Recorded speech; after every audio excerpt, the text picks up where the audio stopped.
In this short video, we're going to talk about the art and science of persuasion. In the previous one, we talked about negotiation, and generally the business school and especially business schools like the Harvard and the Chicago School, they kind of juxtapose and differentiate between negotiation and persuasion. And this is how they try and distinguish. They say negotiation is a quick, there's a give and take, and you reach a middle ground which people agree and you sign, and there you got a negotiated settlement. Whereas persuasion is long drawn because you're expected to change the mindset of the people, to convince them.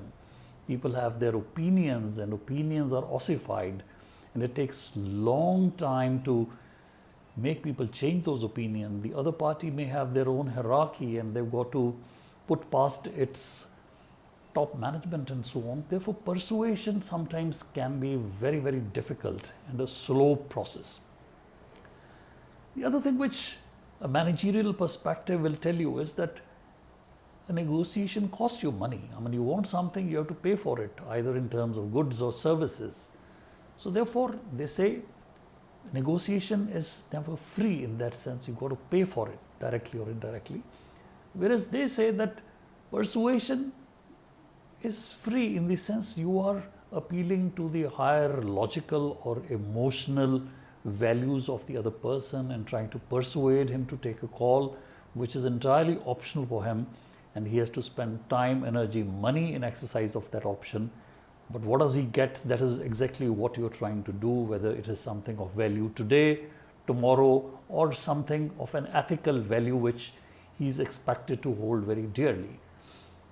Be that as it may, my personal opinion is that the art of persuasion is far more difficult than the art of negotiation, because this requires multidisciplinary skills. You've got to have IQ, you've got to have an EQ, you've got to understand the body language of the person, the psychology, intuition, and when to press on the gas pedal, when to take it off, have a very fine sense of timing.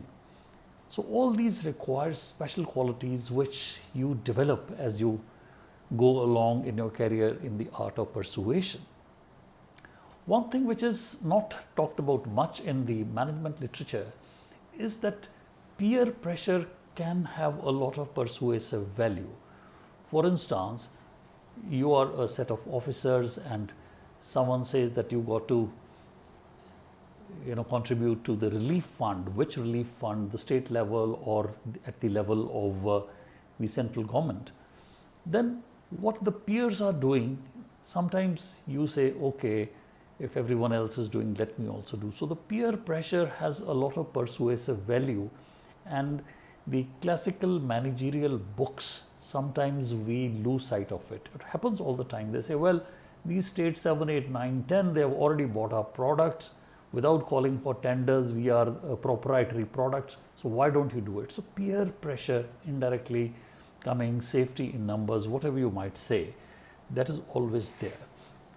Now, when you are trying to persuade a person, I think the most fundamental thing that you need to understand is, are you dealing with a kind of person who's a logical person? Is he going to be impressed by data, logic, bullet points, pie charts?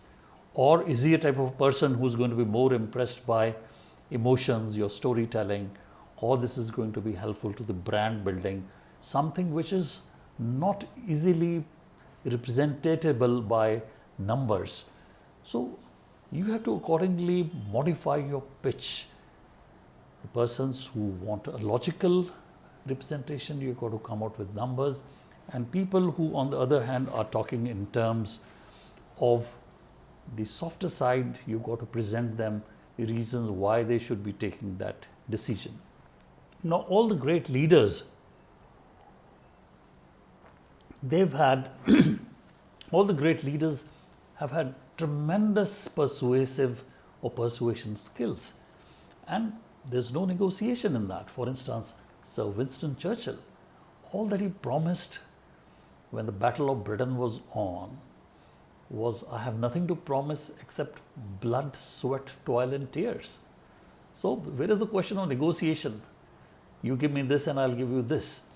And similarly, in the American Civil War, if you see, the northern states, they were fighting against slavery. Their sons and daughters were not slaves. They were fighting for a higher cause, a higher value, because of the persuasive skills. So therefore, this persuasive skill is something so important that sometimes you enter into a path which may not have any personal stake, so to say, or a personal reward in that sense. Same with Mahatma Gandhi. I mean, people were willing to lay their lives, spend their lives in the jail for a very dear cause, because Mahatma Gandhi projected that, had that charisma, had those persuasive skills, where Indians by the millions joined the national movement and ultimately threw the Britishers out. Now, one thing which we need to understand when we are dealing in persuasion, and we see it very often when private companies come and make a pitch to the government sector and so on. On the other side, whom you are trying to persuade, there are four types of people. One are the gatekeepers. Those are the gatekeepers. They will make sure that your proposal actually gets to that high level meeting. And then there would be a champion. A champion would be an administrative secretary or a head of department who wants to have this project on a public-private partnership mode rather than the traditional tendering mode. So he's the champion who would be putting forth the case very forcefully before the high-level committee. And then there would be influencer. For instance, a chief secretary of the state, he may speak very little, but whenever he would do, that would have a lot of persuasive, influencing thing. And of course, if it is being presided over by the minister or the chief minister who has the final word. So when you're persuading people, you need to have a very discerning eye as to whether you are now addressing the decision maker, the influencer, or the champion. So that would really clear things up for you. Now, one thing which I have not found any management literature, talking about, in persuasion, we always present a scenario that follow me, my country shall be free. India will be a sone ki chidiya. We will have an egalitarian society. Those are values and ideals we aspire for, and people are led in the millions behind the leaders. We've talked that in the leadership perspective as well.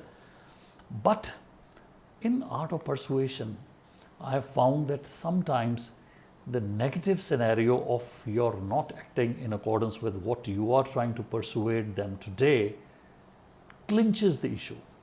For instance, a beggar along the street, he may not be able to, clinch you. You may say, though, I'm against beggary. He should be working, earning by the sweat of his brow. If I'm not going to give his money. So he may say, may your children live long, may they have good education and so on.